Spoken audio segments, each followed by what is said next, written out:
प्रभु श्री हरिनारायण जो भी करते हैं अकारण नहीं करते, इसलिए विश्वास रखिए वो जो भी करेंगे वो उचित ही होगा। लक्ष्मी नारायण, लक्ष्मी नारायण, लक्ष्मी।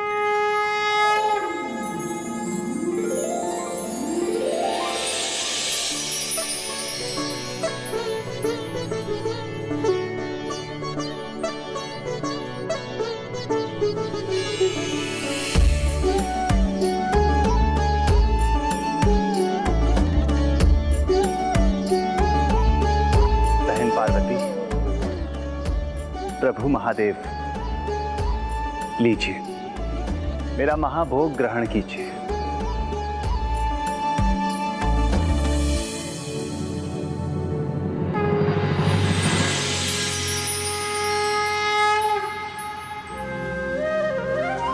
धन्यवाद भ्राता, किंतु आपका ये महाभोग मैंने मात्र अपने लिए नहीं अपितु सभी के साथ बांटने के लिए कहा था, जिसका अर्थ है कि संसार के सभी भक्तों को आपका महाभोग प्राप्त होना चाहिए।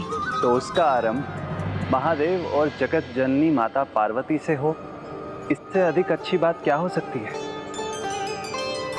नहीं भ्राता, क्या माता कौशल्या ने कभी प्रभु श्री राम के पहले भोजन ग्रहण किया है? और माता यशोदा, क्या कभी उन्होंने प्रभु श्री कृष्ण के पहले एक निवाला भी ग्रहण किया है? तो फिर आप इस माँ से ये आशा कैसे कर सकते हैं कि मैं अपनी संतान से पहले ये महाभोग ग्रहण कर लूं? और जगत जननी की संतान तो ये समस्त संसार है, इसलिए संतान को महाभोग का सुख मिलेगा, तब मैं भी ये महाभोग ग्रहण करूंगी। किंतु जगत जननी, ये तो बताइए, कोई भी माता बिना चखे अपनी संतान को कुछ भी खाने को नहीं देती जब तक वह स्वयं आश्वस्त ना हो जाए कि भोजन संतान के योग्य है या नहीं, और जब तक समस्त संसार की माता इसे चख न ले, तो ये भोग महाभोग कैसे बन सकता है? तो ये भोग महाभोग कैसे बन सकता है? आपका आशय मैं पहले ही समझ गया था। समस्त संसार पे कृपा दृष्टि है आपकी, ये भी ज्ञात था मुझे। इसीलिए मेरी विनती अब आप स्वीकार करें। प्रभु श्री हरिनारायण उचित कह रहे हैं। आपके चखने से ये भोग महाप्रसाद बनकर सभी भक्तों में बटेगा, तो वो इसके माध्यम से आपकी कृपा के पात्र बनेंगे। देवी पार्वती, ये महाप्रसाद आपकी संतानों के लिए वरदान के समान होगा, और एक भाई के लिए अपनी बहन का आशीर्वाद भी। इसीलिए मेरा ये अनुरोध आप स्वीकार करें।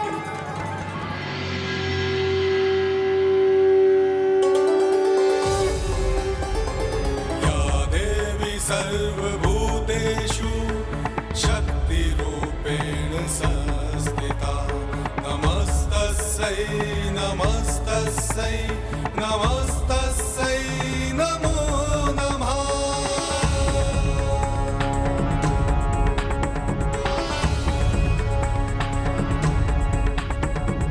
या देवी सर्वभूतेषु दयारूपेण संस्थिता, नमस्तस्यै नमस्तस्यै नमस्तस्यै नमो नमः।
मैं क्षमा चाहता हूँ।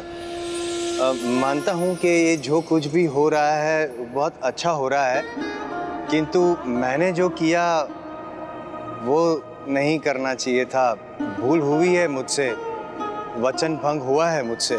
देवर्षि, आप भूल से या उसका ज्ञान होने पर, मन से या बिना मन से, उचित या अनुचित जो भी करते हैं उसका परिणाम सदा जगत का हित ही होता है। जैसे अभी आप ही सभी भक्तों द्वारा नारायण के महाभोग की प्राप्ति का कारण बने।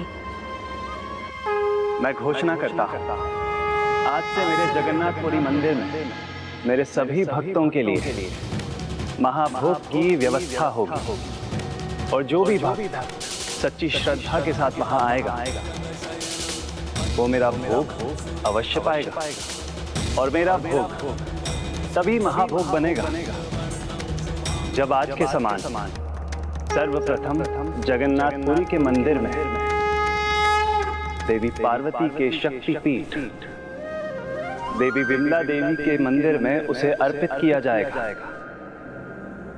उसके बाद ही वो महाभोग मुझे प्रस्तुत किया जाएगा। उसके बाद ही वो महाभोग मुझे प्रस्तुत किया जाएगा। और आज के बाद यही मेरे जगन्नाथपुरी मंदिर की परंपरा होगी। और आज के बाद यही मेरे जगन्नाथपुरी मंदिर की परंपरा होगी।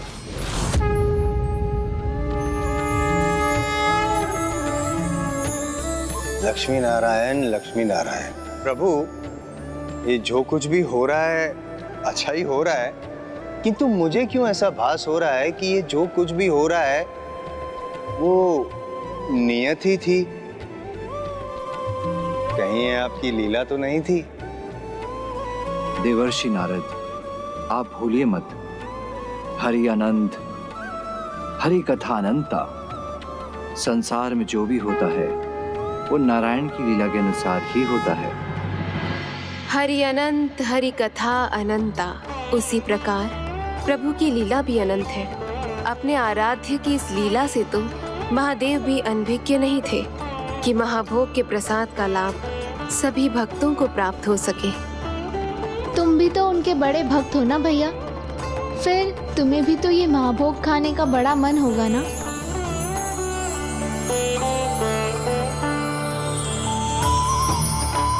बड़ी देर से भूखे प्यासे हो पुत्र, अगर उतने से भूख ना मिटी हो तो और भी है।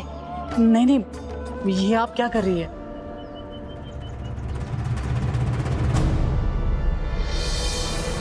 तुम ही ने वचन दिया था ना, हम तुम्हें महाभोग की कथा सुनाएंगी तो आप मुझे महाभोग परोसने के लिए मुक्त रहेंगी, बस इतना ही वचन था मेरा। महाभोग खाने का वचन नहीं दिया था मैंने, क्योंकि वो वचन तो मैंने पहले ही स्वयं को दे दिया है। मेरे प्रभु आएंगे, मेरा हाथ थामेंगे और उसके पश्चात ही अन्न का एक दाना और जल की पहली बूंद मेरे मुख में प्रवेश करेंगे।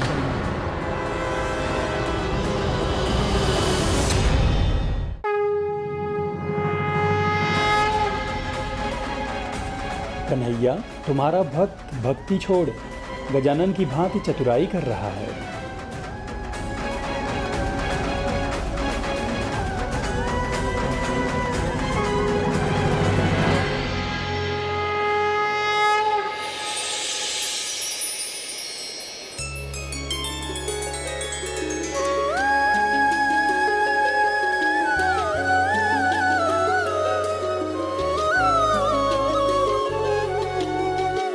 प्रभु के महाभोग का एक और अद्भुत गुण है ये, जब ये पकता है तब खुले थाल में माता विमला और प्रभु जगन्नाथ के मंदिर ले जाया जाता है।